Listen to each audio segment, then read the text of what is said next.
morning, Agent Rhubarb Pie. Toby, back at you, my man. It's a beautiful day in the Narwhal Station, am I right? I must concur. In fact, a delivery is imminent on what I believe to be a very special day. A delivery? What could it be? Agent Rhubarb Pie, your mirror, Agent Orange Sherbet, is calling in. Oh, please open the line. Good morning, Agent Rhubarb. Oh my, have you received something? Well, hello there, my mirror. And yes, it just so happened to arrive as you were calling in. Coincidence? Hardly. Oh, enough of the suspense. Unwrap that bad boy and fire it up. Happy birthday, Agent Rhubarb Pie. Has that been confirmed? I mean, I can't think of another reason for the gift, but...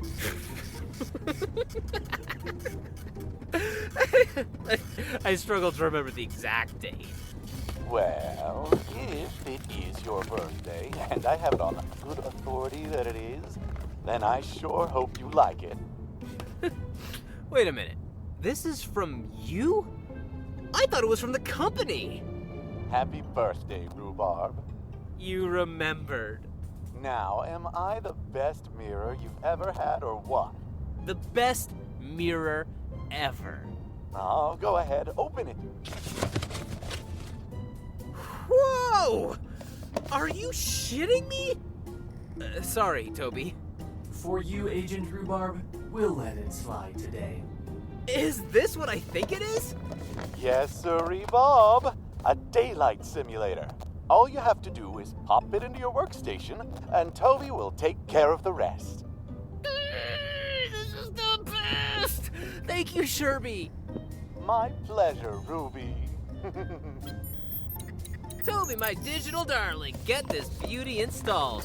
I want sunsets, I want sunrises. Hell, I want a full tropical noon every day. Affirmative. Simulated daylight installation will commence immediately. Yes!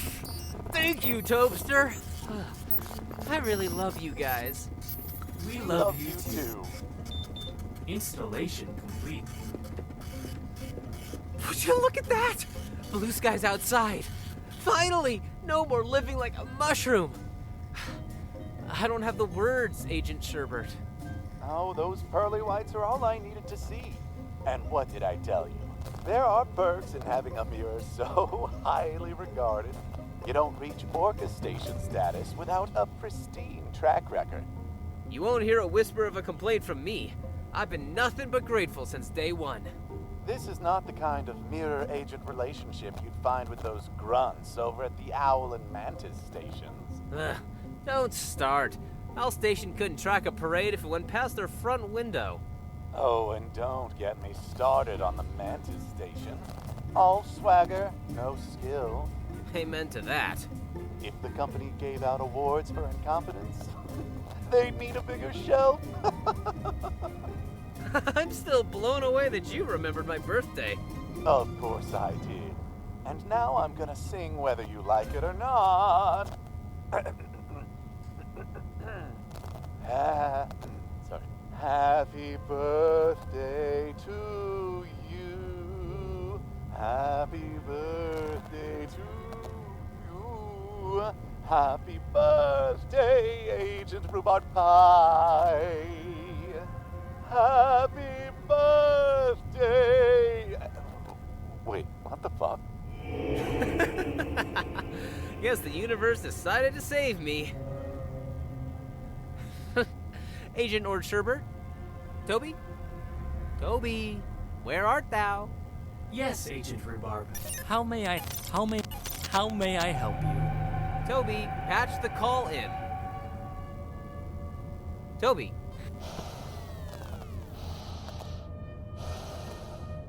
Hello? Sherby, is that you? Is this some kind of prank?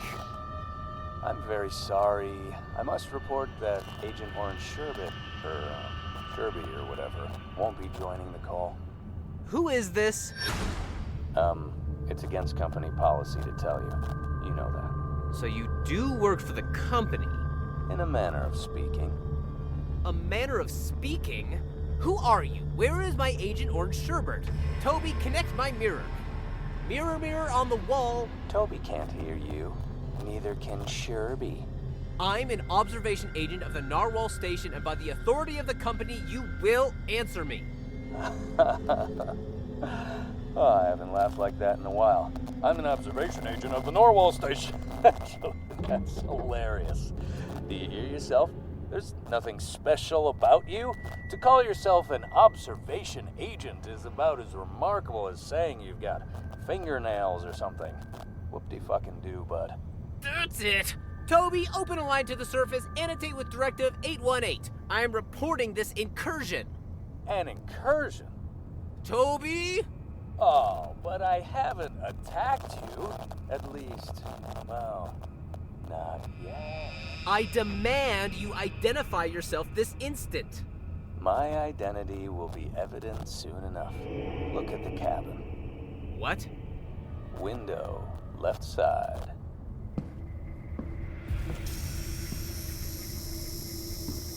What the hell? Hey, pal. Fuck! Now you'll finally have something interesting to add to your observation log. How did you get inside? That cabin is a classified unique target under active surveillance, strictly top secret. No one is supposed to be there. Unique? Sorry to pop your bubblegum, pal, but this cabin is one of many. That can't be. The company assured us this was the only... The company. The fucking company! You do well to stop listening to anything the company says. What the hell is that sound? Oh, that? That would be due to my buddy, the Atlas Viper 408 Gauss sniper rifle I'm holding here. That sound is specifically and aggressively the rounds I'm firing at the Narwhal Station. You're firing a gun? At the Narwhal Station? Oh, not successfully. At least not yet. A few clicks and I'll have it. Well now, I'm the one to burst your bubble. The Narwhal Station observation deck is made with commercial construction grade UL782 level 11 bulletproof glass. Oh, I'm well aware. It's made with a polycarbonate glazing that can stop a closely spaced shot from a 7.62mm rifle from a distance of 15 feet. And need I remind you that the Narwhal Station is approximately 79,000 feet away from the mysterious cabin you're standing in now. Yeah. And for those counting, that's 15 miles. So, quite a leap from 15 feet. I can't refute anything you've said.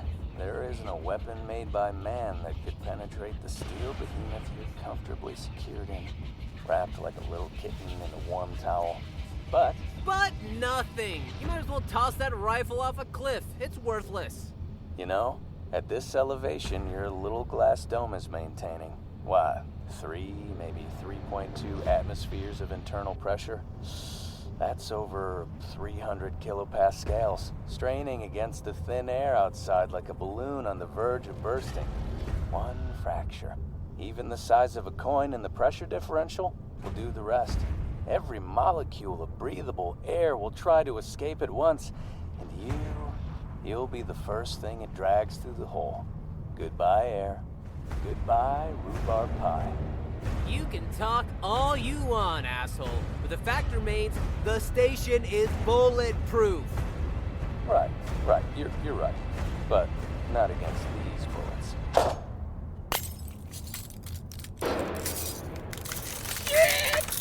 Oh, Ruby, you should save your breath. But it's my birthday! Happy birthday, Agent Rhubarb.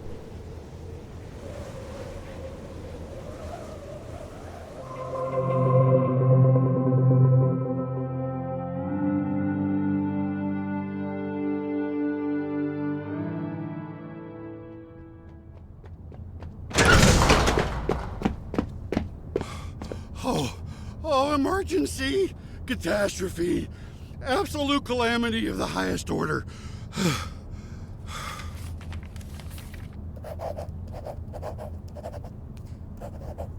To the nameless wastrel who just barged in, panting and perspiring, this chamber of the Quantorium is not an arena. Announce yourself properly. Yes. Terribly sorry. Percy Belvedere, private relations specialist reporting for duty. You are a private relations specialist. Private relations specialist. My job is to craft the narrative, smooth the wrinkles, polish the apple, if you will, before the census gets its teeth into it. I'm well aware of a PR specialist's duties, Mr. Belvedere. But what happened to the former specialist? Ms. Takanada? Ah, yes. Well, she transferred to the window cleaning division and, well, you know. Ah, yes. Dangerous occupation. She went from polishing apples to polishing bulletproof glass, and then... And then splat. Show some respect for the fallen. Literally. Polish the apple quickly, Mr. Belvedere. What has occurred? Well, the Narwhal Station, the Orca, Madam Census Taker, they've been, well, there's no way to really spin this. The Narwhal and Orca stations have been attacked. Attacked? By whom? Well, that's the part we don't quite know yet. A lone shooter, somewhere in the dark, he gained access to one of the cabins. Has the shooter been identified? Regrettably, no. He was actually inside one of the cabins? Yes, madam. Is that... Oh, that's not good, is it? We had believed the cabins to be impenetrable. According to the latest analysis, the interior purported to be unsuitable to sustain any carbon-based life form. Oh, that is disconcerting. What could this mean? Let's stick with what you know. Oh, yes, right. Well, what we do know is that there are vacancies now in the Orca and Narwhal stations.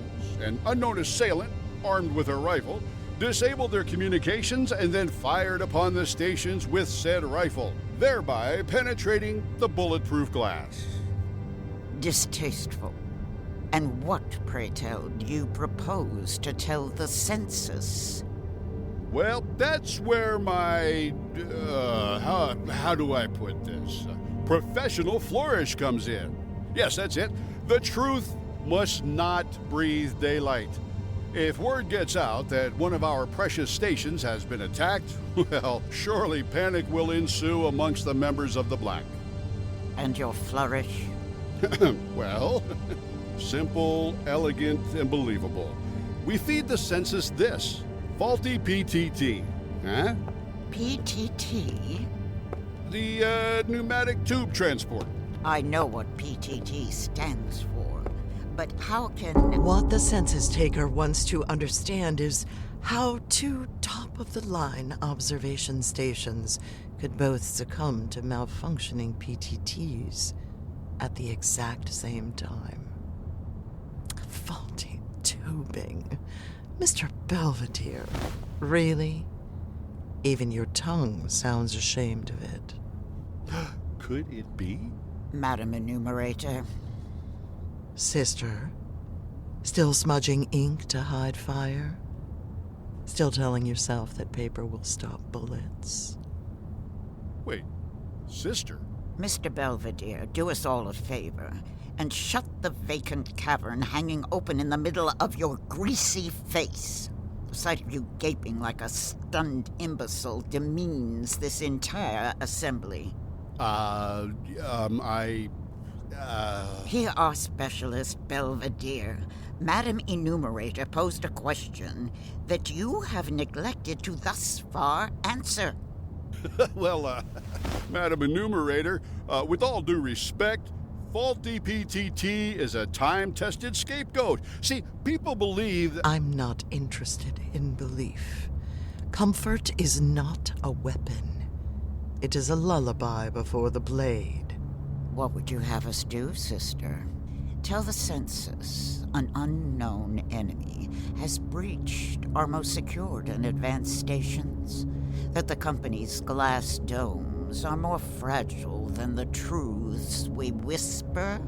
Yes, because it is inevitable. You and your agents of inevitability, if you didn't hold so much sway with the originator. The originator? That fop. Madam Enumerator? Mr. Belvedere, Yes, Madam Census Taker? just minutes ago, I chastised you for your rude and insolent interruption. Do you recall? Yes, of course. The same can be said for overstaying your welcome. Wait, I don't think I understand. Goodbye, Mr. Belvedere. The Quantorium. My Quantorium. I demanded it be carved into the earth like a vein of thought itself.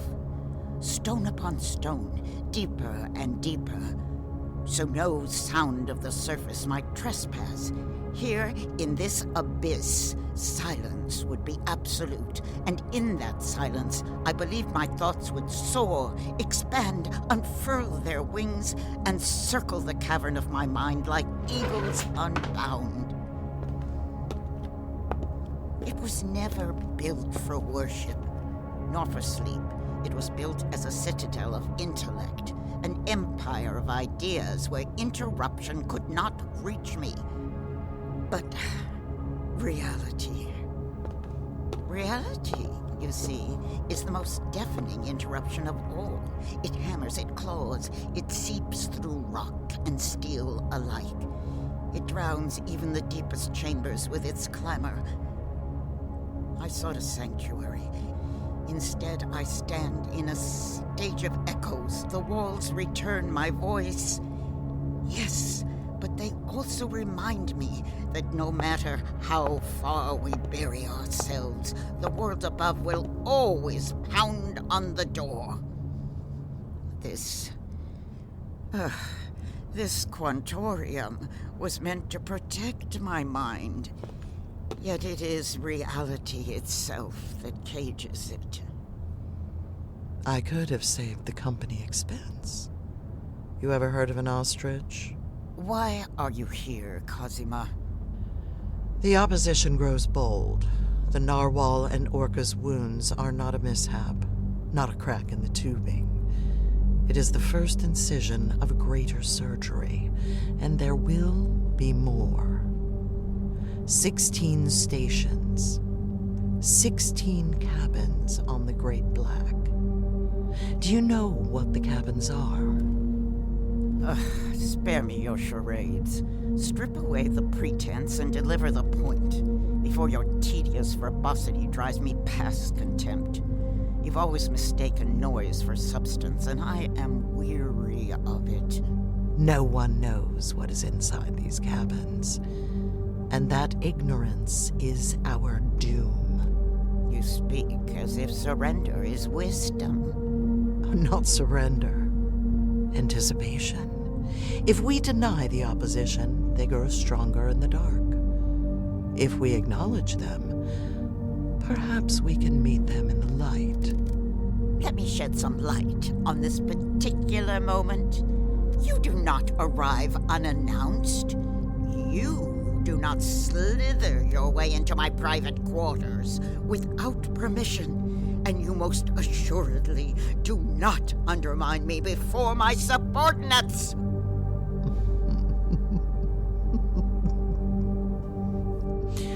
And you should not mistake a narrative for truth. One day, sister, those 16 cabins will open, and no census will be able to count what walks out of them.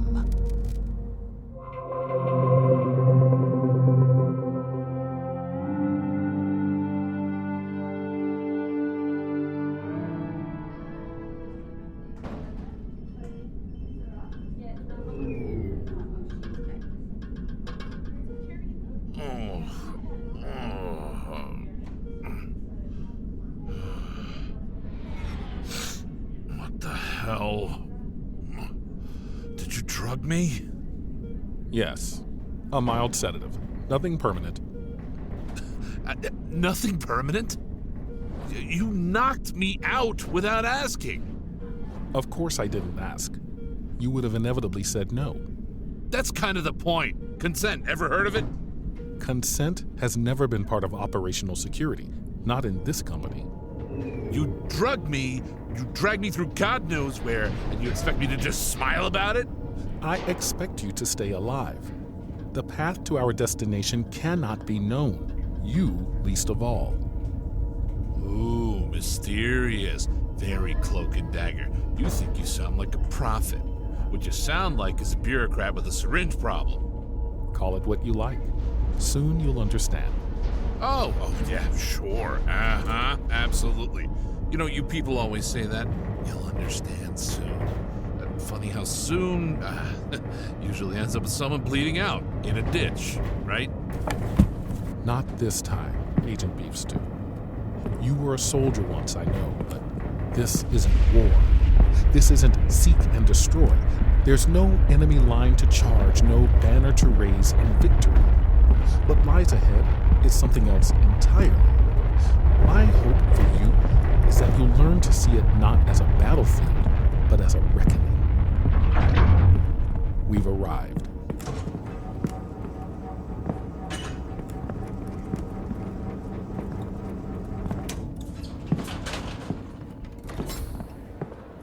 Where the hell are we? Where you need to be. Oh, come on! Just because your name's Mordecai doesn't make you Gandalf. You don't get to just show up all mysterious and drop riddles. Throw me a freaking clue here, wizard boy! Fair enough. This is Anchor Point. It's the artery beneath the skin of the world.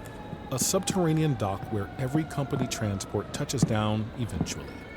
Refuel, recharge, grab a meal, sleep if you must. The crews treat it like a depot, a rest stop carved into the bones of the earth. But for a few, just a few, the station offers more. There is a place within Anchor Point that the rest whisper about but never see. Subterranean? Underground? Very good, Agent.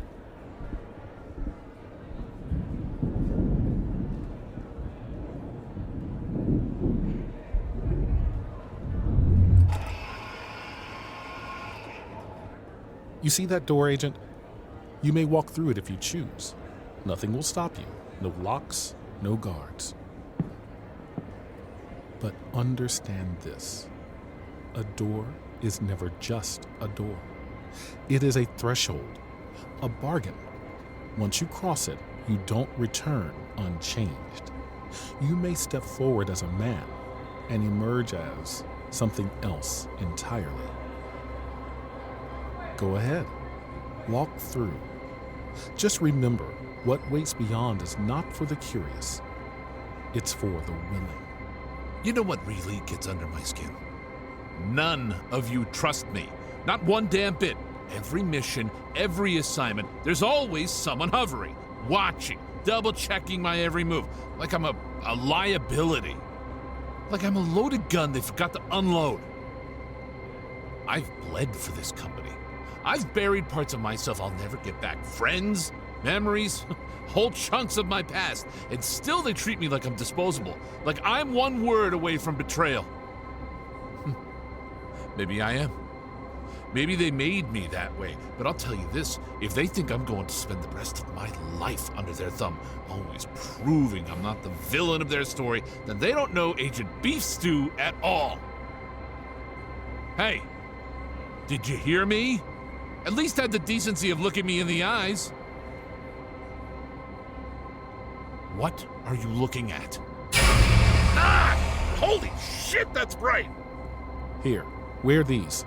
Give me that. That's not daylight. No, it isn't. The light! It's coming! Closer! Yes, it is. Mordecai! Help!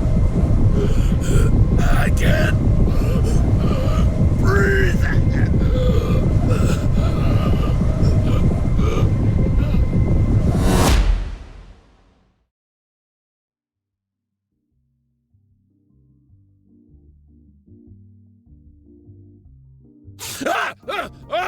Oh, God! On your feet, Agent. That's what you have to say to me? On my feet?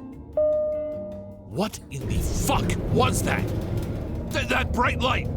Step outside, Agent, and you'll understand why no one can ever know this path.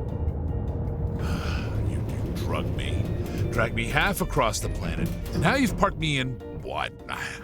The basement of God? No, not a basement. We call it the Fulcrum. It is not for the tired or the hungry or the ordinary. It is for the company's chosen few. The ones who understand that power, like a lever, requires a single point upon which to turn. And the Fulcrum is where the entire world pivots.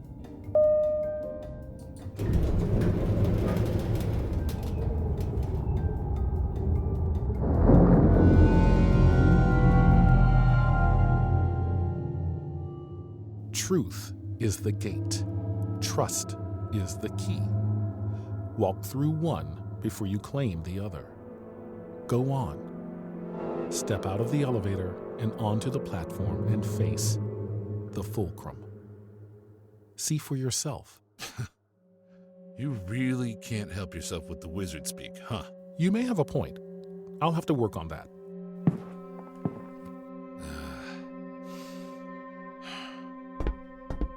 I feel like I'm gonna walk through that door and come back a changed man. Yes, Agent Beef Stew. This is inevitable. I knew you were gonna say that.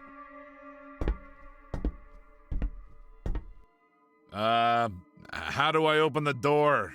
There's no button or handle or doohickey. The light decides. Give it time. Right. The light decides. Of course. Okay, so just walk in, right? Yes, with haste, Agent Beef Stew. Right. With haste, he says. Okay, here goes nothing.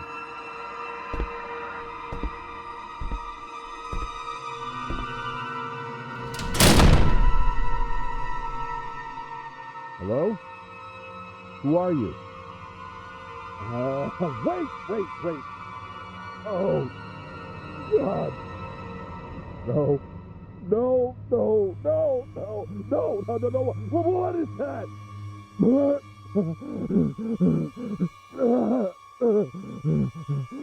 What is that?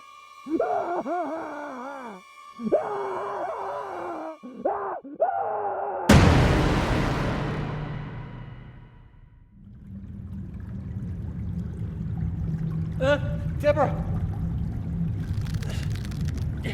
What the... Olivia? Roger? Are you there? Who's there? Whoa! Who the hell?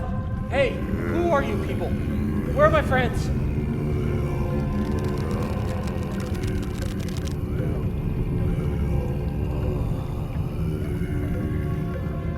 Oh God, what do you all want? Welcome to Aurora Pier. Luxury, obedience, acid-resistant sands. Here at Coral Beach, at the luxurious Aurora Pier Resort, you'll never want to leave. Oh shit! Help! Olivia! Roger! At Aurora Pier Resort, indulgence flows as freely as the tides. Our signature hot tubs are engineered for perfect relaxation, heated to the ideal temperature infused with mineral solutions and nestled in secluded alcoves overlooking the acid-resistant sands. Hey, stop it! Release me now! Holy shit, is this one of those mirror pools that Olivia mentioned?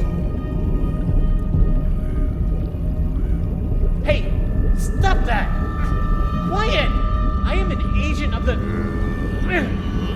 company, and I command you to release me right now! Hello, Jeff. Is that you? Oh my god. Deborah?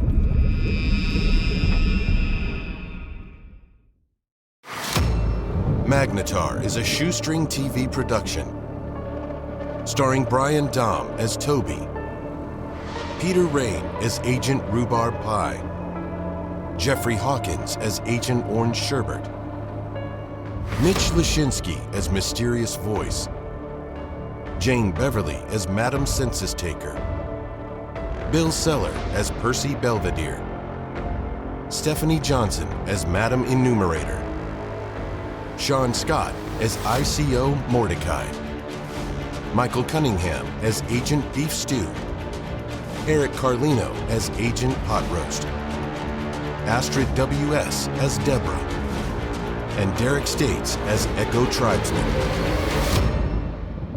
Magnetar was written by Jason Beard and produced by Larry Oblander.